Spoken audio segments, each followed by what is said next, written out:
আমি এখন অবস্থান করছি বাংলাদেশের মোস্ট অফ পপুলার বাণিজ্য শহর দর্শনা, যেটাকে বাণিজ্য শহর বলা হয় দর্শনা মূলত কারণ হলো এই দর্শনাতে অবস্থান এশিয়া মহাদেশের বৃহত্তম চিনি মিল, যেটা অবস্থিত এই দর্শনাতে।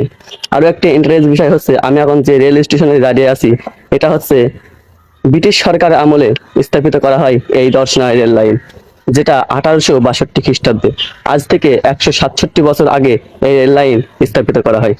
আর দর্শনা শহরকে কেন বাণিজ্য শহর বলা হয় মূলত কারণ হচ্ছে এইগুলো। এই যে ট্রাকগুলো দেখতে পাচ্ছেন, এসব ট্রাকগুলোই সব কিন্তু পাথর লোড হবে। আর এই যে রেল স্টেশন, এখানেই কিন্তু ভারত থেকে ট্রেন আসবে, এই সেই ট্রেনে করে কিন্তু পাথর নিয়ে আসবে, যে পাথর বাংলাদেশের বিভিন্ন অঞ্চলে ছড়িয়ে ছিটিয়ে পড়বে।